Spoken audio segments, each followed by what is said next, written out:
देखिए अगला चैप्टर है न्यूनतम मजदूरी अधिनियम 1948। न्यूनतम मजदूरी अधिनियम 1948 मिनिमम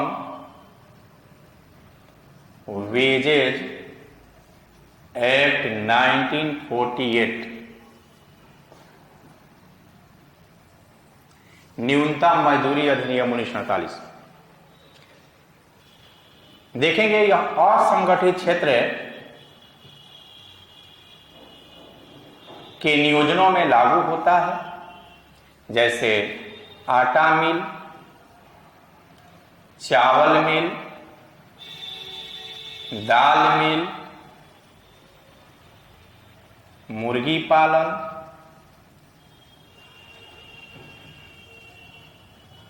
पशुपालन, पत्थर तोड़ने इत्यादि। इसके अंतर्गत केंद्र सरकार के अधीन 45 नियोजन शामिल है, जबकि पूरे भारत के राज्यों को मिलाकर 1697 नियोजन शामिल है, जहां मिनिमम वेजेज लागू होता है। यह संरक्षा संबंधी श्रम विधान है, श्रमिकों को संरक्षण प्रदान करता है। आप देखेंगे इसमें न्यूनतम मजदूरी अलग अलग राज्यों में अलग अलग प्रकार से लागू किया जाता है। उसमें समय समय पर संशोधन किया जाता है, रिवीजन किया जाता है। यह अधिनियम देखेंगे कि 1948 में पारित हुआ। इस अधिनियम की विशेषता है कि यह कर्मचारियों को, श्रमिकों को मिनिमम वेजेज की व्यवस्था करता है। इसके अंतर्गत न्यूनतम मजदूरी आप देखेंगे क्या है। न्यूनतम मजदूरी से तात्पर्य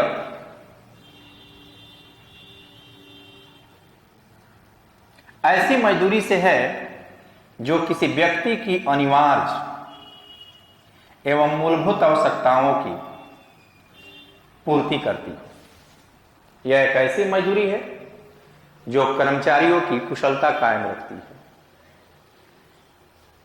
यह ऐसी मजदूरी है, इसकी ऐसी सीमा है जिससे कम पर किसी भी व्यक्ति को नहीं रखा जा सकता है।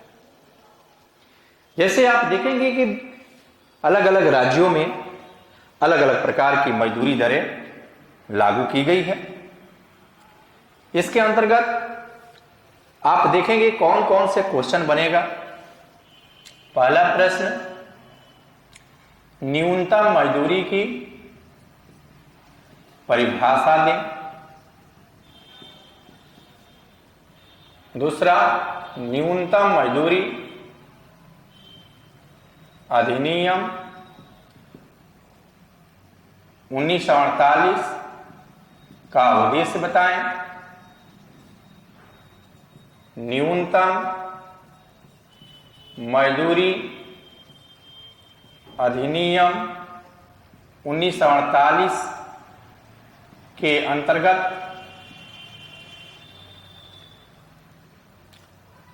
48 के मुख्य प्रावधानों का मूल्यांकन करें। नेक्स्ट, न्यूनतम मजदूरी अधिनियम 1948 के अंतर्गत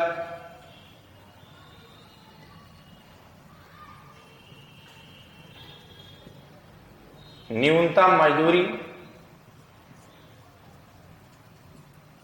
के नियतन की व्याख्या करें।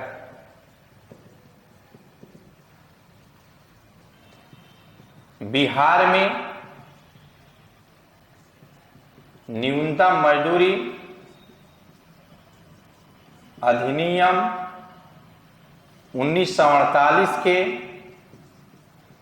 क्रियान्वयन की व्याख्या करें।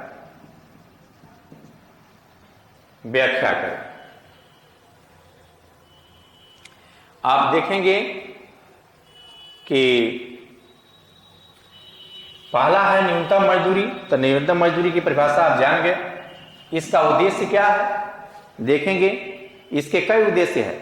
असंगठित क्षेत्र में काम करने वाले कर्मचारियों को, श्रमिकों को संरक्षण देना, श्रमिकों के जीवन स्तर में बेहतर सुधार लाना, मजदूरी संबंधी अनियमितताओं को दूर करना, नियोजकों की स्वेच्छाचारिता पर रोक लगाना, श्रमिकों को शोषण से बचाने का प्रयास करना इत्यादि इसके उद्देश्य हैं। उद्देश्यों की प्राप्ति के लिए मुख्य प्रावधान है। देखेंगे इसके अंतर्गत प्रोविजन क्या है।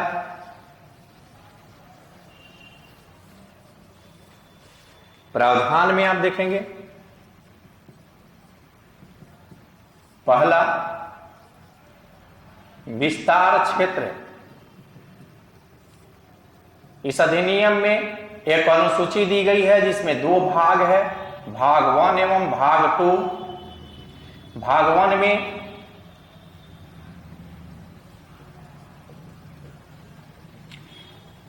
कुछ व्यवसायों एवं उद्योगों को शामिल किया गया है, जैसे आटा मिल, चावल मिल, दाल मिल, मुर्गी पालन, दाल मिल, पत्थर तोड़ने, ईंट भट्ठे, दुसाले बनाने, ऊनी गलीचे इत्यादि। जबकि भाग 2 में कृषि एवं कृषि कर्म शामिल है। कृषि कार्य जैसे मधुमक्खी पालन,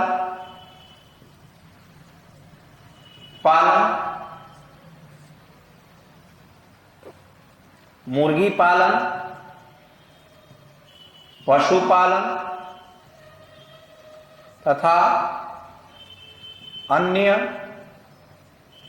कृषि कार्य इत्यादि शामिल है।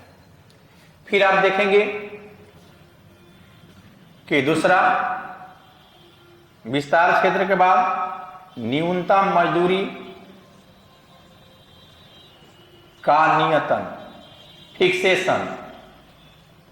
देखेंगे इसका उत्तर न्यूनतम मजदूरी अधिनियम 48 के अंतर्गत न्यूनतम मजदूरी के नियतन की व्याख्या करें, यहीं से उत्तर होगा। जिस नियोजन में 1000 से अधिक श्रमिक काम करते हों वहां समूची सरकार न्यूनतम मजदूरी का नियतन कर सकती है। कर सकती है, लेकिन जिस नियोजन में 1000 से कम श्रमिक नियोजित हों वहां समूची सरकार न्यूनतम मजदूरी का नियतन नहीं कर सकती है। लेकिन जैसे ही उस नियोजन में 1000 से अधिक कर्मचारी श्रमिक काम करने लगते हैं वहां समूची सरकार न्यूनतम मजदूरी का नियतन करेगी। न्यूनतम मजदूरी का नियतन समूची सरकार निम्न प्रकार से कर सकती है। देखेंगे पहला मिनिमम टाइम रेट, दूसरा मिनिमम पीस रेट, तीसरा ग्रांटेड टाइम रेट,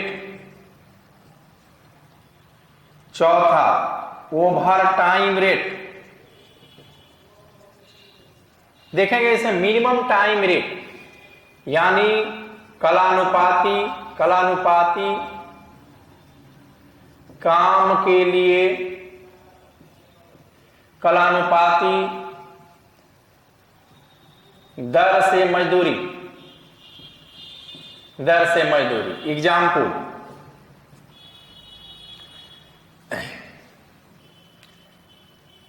8 घंटे काम के लिए 8 घंटे की दर से मजदूरी।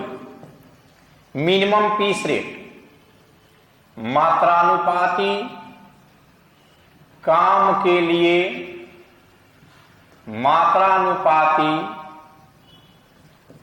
दर से मजदूरी। मात्रानुपाती, ये मात्रा बता रहा है। जैसे आप देखेंगे कि 10 एग्जाम्पल 10 बोझे गेहूं की कटाई के लिए 1 बोझे की दर से मजदूरी। ग्रांटेड टाइम रेट, सुनिश्चित काम के लिए सुनिश्चित दर से मजदूरी, यानी काम सुनिश्चित है। एग्जाम्पल, 1000 ईंट ढोने के लिए 1000 की दर से मजदूरी। ओवर टाइम रेट, अतिकाल काम के लिए अतिकाल दर से मजदूरी। यह अतिकाल काम बता रहा है। जैसे 1 घंटे अतिकाल ओवर टाइम काम के लिए 1 घंटे से की दर से मजदूरी, अर्थात सामान्य मजदूरी से दोगुनी होगी। समूची सरकार न्यूनतम मजदूरी का नियतन जो करेगी वह घंटे में, दिन में, सप्ताह में, मासिक रूप में कर सकती है। तो ये न्यूनतम मजदूरी का नियतन हो गया। इसमें और लिखना होगा। इसका देखेंगे तीसरा पॉइंट। तीसरा पॉइंट होगा आपका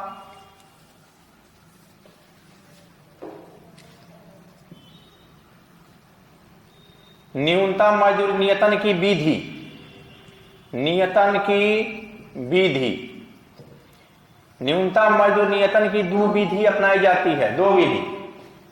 पहली विधि है समिति विधि, दूसरी विधि अधिसूचना विधि। समिति विधि देखेंगे। समिति विधि में समूची सरकार न्यूनतम मजदूरी नियतन के लिए 1 या 1 से अधिक समिति का गठन कर सकती है। समिति में देखेंगे नियोजक एवं कर्मचारियों के सदस्यों की संख्या बराबर बराबर होंगे। 1/3 स्वतंत्र एवं निष्पक्ष व्यक्ति होंगे। स्वतंत्र एवं निष्पक्ष व्यक्तियों में से समूची सरकार एक अध्यक्ष का चुनाव करेगी। समिति का काम क्या है? न्यूनतम मजदूरी के निर्धारण के लिए, नियतन के लिए, फिक्सेशन के लिए समूची सरकार को रिपोर्ट देना है। समूची सरकार इसे राजपत्र में प्रकाशित करेगी। प्रकाशन के 3 माह बाद लागू माना जाएगा। अधिसूचना विधि, समूची सरकार न्यूनतम मजदूरी नियतन के लिए